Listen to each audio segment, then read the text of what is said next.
Hello everyone, welcome to Avlokan IAS and we are continuing rapid revision series of UPPCS prelims।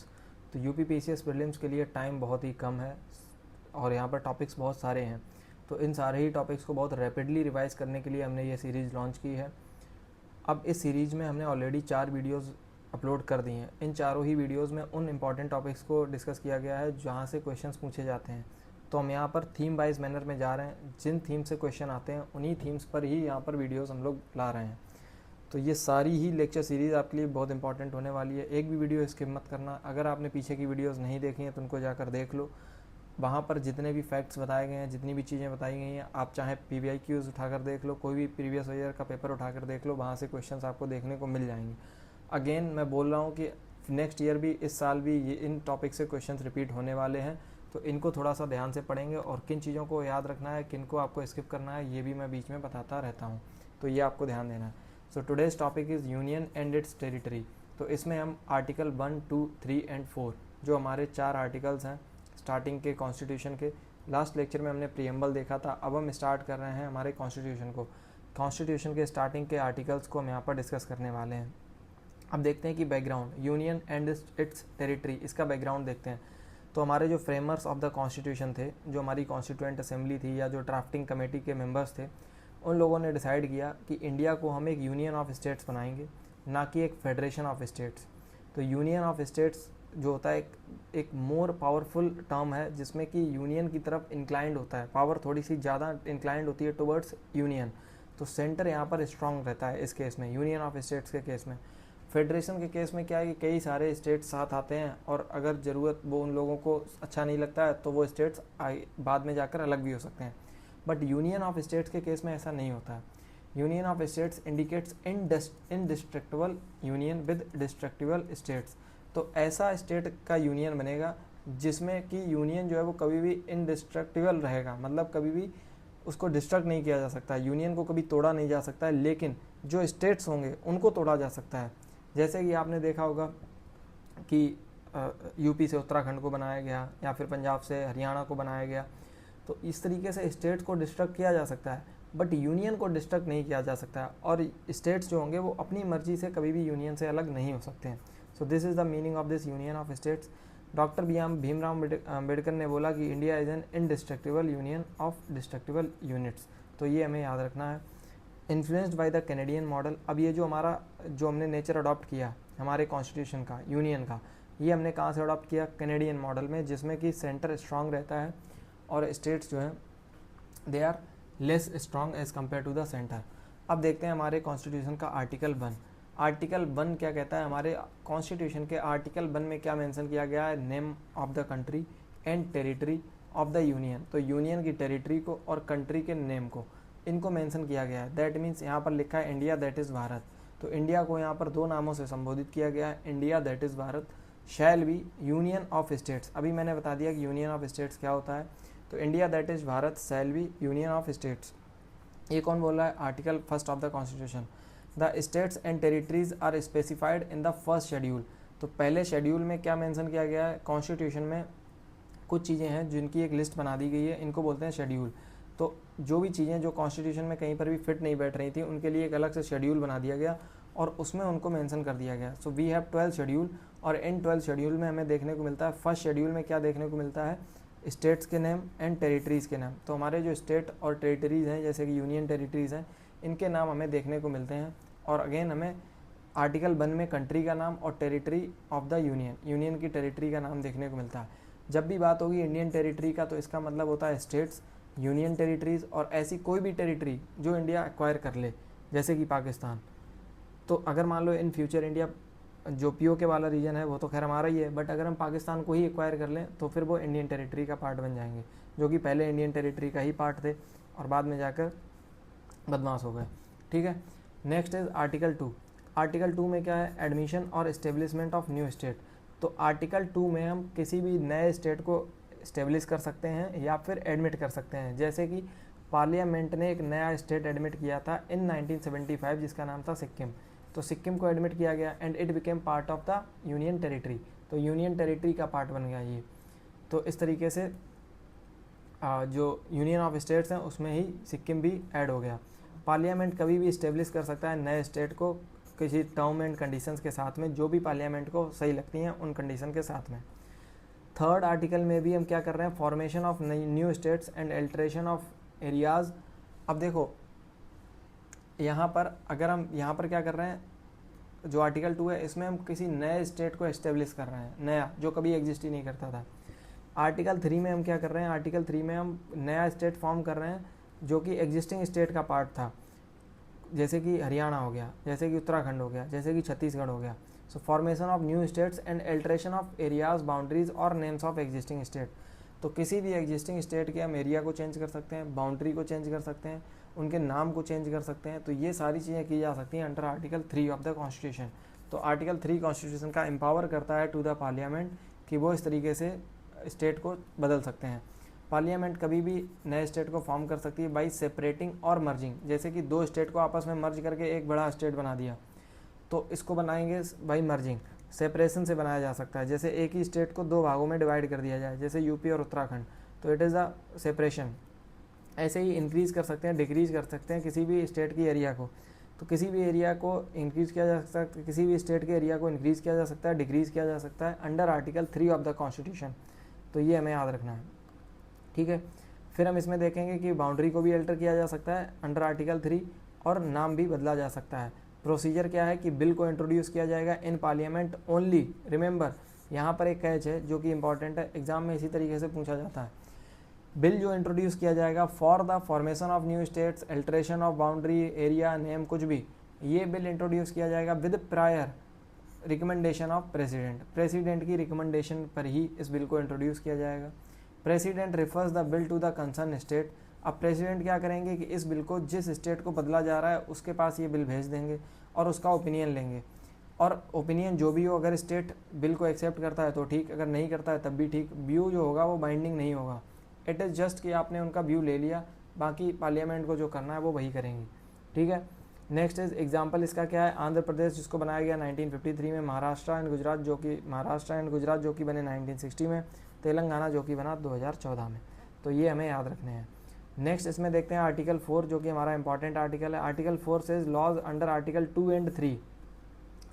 तो कोई भी article जो article 2 और 3 के अंतर्गत आता है, not to be amendment of the constitution. तो 2 और 3 में होने वाले बदलाव को हम कॉन्स्टिट्यूशन में बदलाव नहीं बोलेंगे, not to be amendments of the constitution. तो अगर हम अंडर आर्टिकल 2 और अंडर आर्टिकल 3 कुछ भी करेंगे तो उसको हम अमेंडमेंट ऑफ द कॉन्स्टिट्यूशन नहीं बोलेंगे। ऐसे लॉज को हम क्या बोलेंगे, ऑर्डिनरी लॉज। तो कोई भी आर्टिकल 2 और 3 में बदलाव होगा उसको क्या बोला जाएगा, ऑर्डिनरी लॉ। ये कॉन्स्टिट्यूशन अमेंडमेंट नहीं होगा। ये बहुत ही इंपॉर्टेंट बात है, एग्जाम में पूछी जाएगी और आप कंफ्यूज हो जाओगे। No need for special majority under article 368। तो जब ये कॉन्स्टिट्यूशनल अमेंडमेंट ही नहीं होगा तो हमें स्पेशल मेजॉरिटी की भी ज़रूरत नहीं पड़ेगी अंडर आर्टिकल 368, जो कि कॉन्स्टिट्यूशन को अमेंड करने की बात करता है विद स्पेशल मेजॉरिटी। पर यहाँ पर चेंजेस किए जा सकते हैं in first schedule, fourth schedule, जैसे कि राज्यसभा की सीट के एलोकेशन में, स्टेट में, यूटीज़ की लिस्ट में। तो इस तरीके से ये चेंजेस हो सकते हैं और इनमें हम देखेंगे ये जो चेंजेस होंगे, these changes will be the amendments of the constitution. तो आर्टिकल 2 और 3 में कुछ भी बदलाव होगा that will not be part of amendment of the constitution, ये याद रखना। नेक्स्ट इज सुप्रीम कोर्ट के जजमेंट, इस पर क्या कहते हैं। बेरूबारी यूनियन केस था 1960 में, जिसने transfer of territory to another country, जैसे कि इसने बोला कि transfer of territory to another country like Pakistan requires a constitutional amendment under article 368, कि अगर आप कोई टेरिटरी किसी फॉरेन कंट्री को दे रहे हो तो फिर इसको कॉन्स्टिट्यूशनल अमेंडमेंट के अंडर में लाया जाएगा और अंडर आर्टिकल 368 इसको कॉन्स्टिट्यूशनल अमेंडमेंट के थ्रू किया जाएगा। फिर इसको सेशन ऑफ बेरूबारी यहाँ पर केस हुआ, इसमें parliament can not seed territory under article 2 and 3। तो अगेन इसमें रीअफर्म किया गया कि पार्लियामेंट किसी भी टेरिटरी को under article 2 and 3 without constitutional amendment किसी को नहीं दे सकती है। फिर केशवानंद भारती केस आता है 1973, it upheld federal character as part of basic structure. तो इसने भी फेडरल कैरेक्टर को बेसिक स्ट्रक्चर का पार्ट बना दिया और इसने भी जो पहले की बात थी उसी को ही एक्सेप्ट किया। नेक्स्ट इज, अब देखते हैं कि स्टेट के फॉर्मेशन की क्रोनोलॉजी जहाँ से क्वेश्चन पूछे जाते हैं। ये वो एरिया है जहाँ से क्वेश्चन पूछे जाते हैं। आपसे डायरेक्टली क्रोनोलॉजिकल वे में अरेंज करने को पूछ देगा कि अर्लीस्ट टू लेटर आप अरेंज करो कि जो स्टेट्स फॉर्म हुए थे वो किस तरीके से फॉर्म हुए थे। अब यहीं पर ही आप कंफ्यूज हो जाते हो। यही लिस्ट आपको याद कर लेनी है कि सबसे पहले कौन सा स्टेट फॉर्म हुआ था। It was Andhra in 1953। Kerala, Karnataka, MP, Rajasthan, Maharashtra, Gujarat. Kerala, Karnataka, MP and Rajasthan. Kerala, Karnataka, MP and Rajasthan ये कब हुए हैं? एक ही डेट को ये सारे ही स्टेट फॉर्म किए गए। Kerala, Karnataka, MP and Rajasthan. State reorganisation act आया था 1956 में। यहाँ पर त्रावणकोर, कोचिन, मालाबार वाले रीजन को मिलाकर बनाया गया केरल। मैसूर, पार्ट्स ऑफ बॉम्बे, हैदराबाद, मद्रास, कूर्ग बनाकर मिलाया गया यहाँ पर कर्नाटका। मध्य प्रदेश, मध्य भारत को मर्ज किया गया, फिर विंध्या प्रदेश को मर्ज किया गया और भोपाल, इनको मर्ज करके बनाया गया मध्य प्रदेश। इंटीग्रेटेड राजपूताना स्टेट्स को मर्ज करके बनाया गया राजस्थान। तो इस तरीके से 1956 में जो रीऑर्गेनाइजेशन एक्ट आया था, इसके तहत केरल, कर्नाटक, मध्य प्रदेश, राजस्थान ये 4 स्टेट एक साथ बने हैं। और इसके लिए जो कॉन्स्टिट्यूशनल अमेंडमेंट आया था, इसको बोला गया 7th constitutional amendment. 7th constitutional amendment 1956, ठीक है। तो ये अमेंडमेंट किया गया। अब इसमें हम देखते हैं कि जो महाराष्ट्र है ये कब बनता है? 1960 में, बॉम्बे रीऑर्गेनाइजेशन एक्ट 1960 के तहत। तो यहाँ पर महाराष्ट्र आता है, सबसे पहले कौन बना? आंध्र प्रदेश, फिर केरल, कर्नाटक, एमपी, राजस्थान, ये चारों एक साथ बने। फिर महाराष्ट्र बना और साथ में गुजरात बना एक साथ ही। महाराष्ट्र गुजरात के साथ में नागालैंड बनता है 1963 में। Nagaland, state of Nagaland act आया था 1962 में। ये एक्ट आपको याद नहीं रखने हैं। आपको क्या याद रखने हैं? ये स्टेटस बिफोर फॉर्मेशन भी याद नहीं रखना है, यहाँ से भी क्वेश्चन नहीं पूछा जाता है। क्वेश्चन इनकी क्रोनोलॉजी पे पूछा जाता है, आपको बस ये क्रोनोलॉजी रट लेनी है। 7th कॉन्स्टिट्यूशनल अमेंडमेंट से 4 स्टेट ऐड किए गए थे। नागालैंड को 13th अमेंडमेंट एक्ट से ऐड किया गया था। हरियाणा वॉज इंक्लूडेड इन 1966, ठीक है। तो it was part of Punjab, तो ये पंजाब का पार्ट था और इसको ऐड किया गया था इन 1966। फिर यहाँ पर हिमाचल प्रदेश 1971 में, फिर मणिपुर, फिर त्रिपुरा, फिर मेघालय, फिर सिक्किम, फिर सिक्किम को फुल स्टेट का यहाँ पर स्टेटस दिया गया, फिर मिजोरम, फिर अरुणाचल प्रदेश। तो ये लिस्ट है, आपको लिस्ट एज इट इज़ इसकी आपको स्क्रीनशॉट ले लेना है और इसी लिस्ट की क्रोनोलॉजी को ईयर वाइज याद कर लेना है। चाहो तो आप अपने जो स्टडी टेबल है उसके ऊपर इसको स्टिक कर सकते हो और इस लिस्ट को याद कर लेना है कि किस डेट पर किस तरीके से स्टेट फॉर्म हुए थे। अब हिमाचल प्रदेश के साथ में 18th अमेंडमेंट एक्ट है। अगर आप चाहो ये अमेंडमेंट आपको याद हो जाए तो अच्छी बात है, नहीं याद होते हैं तो ये अमेंडमेंट इतने इंपॉर्टेंट नहीं है as compare to some other important amendments, जिनको हम लेटर ऑन अलग सेपरेट वीडियो में देखेंगे। तो फिर भी आप एक बार इनको ध्यान में रखना कि कौन से अमेंडमेंट से कौन से एक्ट बने थे। तो ये वाली लिस्ट आप याद रख सकते हो। मणिपुर, त्रिपुरा एंड मेघालय, ये तीनों ही स्टेट MTM, ठीक है, MTM, मणिपुर, त्रिपुरा, मेघालय, ये तीनों ही 1972 में फॉर्म हुए थे, 21 जनवरी 1972। और मणिपुर और त्रिपुरा को पहले बना दिया गया था यूनियन टेरिटरी और मेघालय को ऑटोनॉमस स्टेट बना दिया गया था विद इन आसाम। तो ये सारी चीज़ें हुई थी। ऑल्दो यहाँ से इस तरीके से क्वेश्चन नहीं पूछा जाता है जो डिटेल्स में बता रहा हूँ। क्वेश्चन सीधा क्रोनोलॉजी पे आता है और आप सीधा क्रोनोलॉजी पे फोकस करो और आगे बढ़ो। टाइम कम है और चीज़ें ज़्यादा मैनेज करनी है। फिर गोवा यहाँ पर फॉर्म हुआ इन 1987, छत्तीसगढ़ फॉर्म हुआ इन 2000, उत्तराखंड फॉर्म हुआ इन 2000, झारखंड फॉर्म हुआ इन 2000। तो कई सारे स्टेट्स एक साथ ही फॉर्म होते हैं, छत्तीसगढ़, उत्तराखंड एंड झारखंड। फिर तेलंगाना बनता है 2014 में एंड जम्मू एंड कश्मीर को रीऑर्गेनाइज किया जाता है, जिसमें आर्टिकल 365 को 35A के स्टेटस को चेंज किया जाता है और 31 अक्टूबर 2019 को जम्मू एंड कश्मीर के स्टेटस को चेंज करके इसको यूनियन टेरिटरी बना दिया जाता है, स्टेट ऑफ जम्मू कश्मीर को, ठीक है। स्टेट ऑफ जम्मू कश्मीर क्या बन जाता है? Union territory. तो इस तरीके से इसको डिवाइड करके Jammu and Kashmir plus Ladakh 2 union territories में डिवाइड कर दिया जाता है। तो ये लिस्ट आपको याद रखनी है फॉर द एग्ज़ाम। नेक्स्ट इसमें हमें याद रखनी है ये जो हमारी क्रोनोलॉजी है, इसमें यूटीज़ को भी देखना है। यूटीज़ किस तरीके से फॉर्म हुई? 1956 में अंडमान एंड निकोबार, 1956 में ही दिल्ली फॉर्म हुआ, 1966 में चंडीगढ़, 1961 में Dadra and Nagar Haveli, Goa, Daman and Diu 1961 में, 1962 में पुडुचेरी, 1956 में लक्षद्वीप और 2019 में लद्दाख। तो इस तरीके से यूनियन टेरिटरीज़ की भी क्रोनोलॉजी हमारे पास है। इसका स्क्रीनशॉट लो, इसका जो क्रोनोलॉजी है इसको स्टिक करो और इसको 6-7 बार रिवाइज करो और इससे रिलेटेड क्वेश्चन को सॉल्व करो और आगे बढ़ो। बस यही सिंपल तरीका है और कोई तरीका नहीं है याद करने का। नेक्स्ट देखते हैं कि रीऑर्गेनाइजेशन ऑफ स्टेट से रिलेटेड मेजर कमेटीज़ कौन सी थी। तो सबसे पहले आती है धार कमीशन। अब ये जो धार कमीशन थी ये लिंग्विस्टिक प्रोविंसेस कमीशन के ये चेयरमैन थे SK धार। तो ये जो चेयरमैन थे इनके ही अंडर में ये कमेटी बनाई गई थी धार कमीशन इन 1948। तो इसने एग्जामिन किया feasibility of creating states on the linguistic basis. तो इसने देखा कि क्या स्टेट्स को लिंग्विस्टिक लैंग्वेज के बेस पे स्टेट्स को बनाया जा सकता है। तो एग्जामिन करने के बाद इसने डिनाई कर दिया कि yes state should be reorganise on, इसने बोला कि स्टेट को रीऑर्गेनाइज किया जा सकता है बट केवल एडमिनिस्ट्रेटिव कन्वीनियंस के बेस पे and not on linguistic basis. तो सबसे पहले कौन सी कमीशन आई, धार कमीशन, और धार कमीशन ने मना कर दिया कि लिंग्विस्टिक बेसिस पे स्टेट्स नहीं बन सकते हैं, केवल एडमिनिस्ट्रेटिव कन्वीनियंस के बेस पे स्टेट्स को बनाया जाएगा। और इसने वार्न किया कि अगर लिंग्विस्टिक रीऑर्गेनाइजेशन किया जाएगा तो ये थ्रेटन कर सकते हैं इंडिया की नेशनल यूनिटी को। तो इंडिया की यूनिटी को खतरा हो सकता है कि भाषा के आधार पर अगर आप स्टेट बनाने चलोगे तो बहुत सारे स्टेट्स में इंडिया टूट सकता है और फिर प्रॉब्लम खड़ी हो सकती है, इंटरनल सिक्योरिटी को प्रॉब्लम हो सकती है। इसका आउटकम ये निकला, report rejected by public and political pressure increased. तो इस रिपोर्ट को पब्लिक ने रिजेक्ट कर दिया और पॉलिटिकल प्रेशर बढ़ने लगा। तो ये एसके धार कमीशन थी जो कि सबसे पहले आई थी। नेक्स्ट आई थी JVP, तो इसको बोला गया जवाहर वल्लभ एंड पिट्टाभी, तो इनके नाम से JV&P। तो JVP कमेटी आती है 1948 में ही, just after the Dhar commission. इसने रिकन्सिडर किया लिंग्विस्टिक डिमांड को क्योंकि पॉलिटिकल प्रेशर बढ़ रहा था। तो JVP कमेटी आई, इन्होंने बोला, इन्होंने भी स्टेट रीऑर्गेनाइजेशन रिजेक्ट कर दिया on the basis of language. इन्होंने बोला कि अगर लैंग्वेज के बेसिस पर कोई एक्सेप्ट बनता है तो केवल एक ही कंडीशन पर बन सकता है, if it ensures national unity. अगर उससे नेशनल यूनिटी इंश्योर हो रही है और एडमिनिस्ट्रेटिव एफिशिएंसी बढ़ रही है तभी हम उसको लिंग्विस्टिक बेसिस पर किसी भी स्टेट को बनाएंगे। हमें याद क्या रखना है, हमें याद रखनी है SP धार कमेटी। उसके बाद ये क्रोनोलॉजी याद रखनी है, लाइक जो हमारी पिछली कमेटी थी SK धार कमेटी। इसके बाद याद रखनी है JVP कमेटी, इसी क्रोनोलॉजी को याद रखना है। और फिर हमें याद रखना है कि इसका आउटकम ये था, not accepted by public specially in Andhra movement. तो आंध्रा मूवमेंट स्टार्ट होता है और पब्लिक के द्वारा इनके ये कमेटी की रिकमेंडेशन भी एक्सेप्ट नहीं की जाती है। तो अब जब एक्सेप्ट नहीं की जाएगी तो फिर से एक कमेटी बिठाई जाएगी और फिर से एक नई रिपोर्ट आएगी। तो फजल अली कमीशन यहाँ पर बनाएगी, स्टेट्स रीऑर्गेनाइजेशन कमीशन 1953।